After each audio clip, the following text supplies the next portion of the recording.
एका शांत गावात अद्विक नावाचा गरीब मुलगा राहत होता. त्याचे वडील रामनाथ मेहनती शेतकरी होते. आई ललिता भक्तिप्रवण आणि संस्कारयुक्त स्त्री होती. अद्विक शेतात काम करीत, गावकऱ्यांना मदत करीत आणि आपल्या आईवडिलांची सेवा करीत मोठा होत होता. पण त्याचे 3 भाऊ विनय, विवेक, विक्रांत नेहमीच त्याच्यावर कटाक्ष ठेवत. एका दिवशी भावांनी अद्विकला घरातून हाकलले. तो फक्त एक पिशवी घेऊन निघाला. त्यात आईचे फोटो आणि 2 कपडे होते. रात्रभर चालत सकाळी तो महाराजपूर शहरात पोहोचला.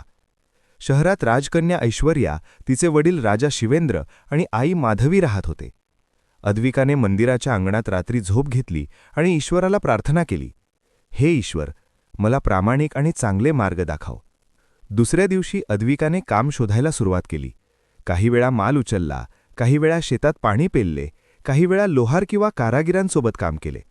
लोक त्याच्या मेहनतीचे कौतुक करू लागले. जुना कारागीर उस्ताद हरिप्रसाद त्याला आपल्याबरोबर मातीची भांडी तयार करण्याचे काम दिले. राजकन्या ऐश्वर्या उत्सवात बाजारात आली. तिने भांड्यांवर तिरस्कार केला, पण अद्विकाने सौम्यपणे उत्तर दिले, सर्व वस्तूंमध्ये आपला वेगळा सौंदर्य आहे, हे हृदयाने पहा. ही गोष्ट ऐश्वर्याच्या हृदयात छोटासा बदल घडवू लागली. आई माधवी म्हणाली, जेव्हा मनामध्ये श्रद्धा येते, गर्व वितळतो.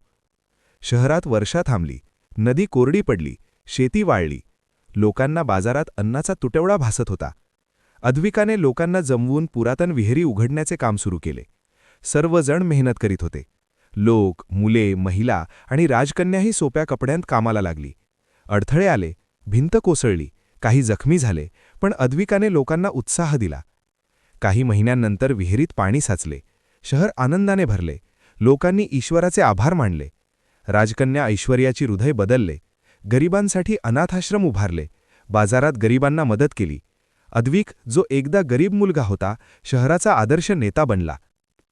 हाफिज चंद्रशेखर म्हणाले, श्रद्धा, संयम आणि ऐक्य कोणतीही अडचण सोपी करू शकतात.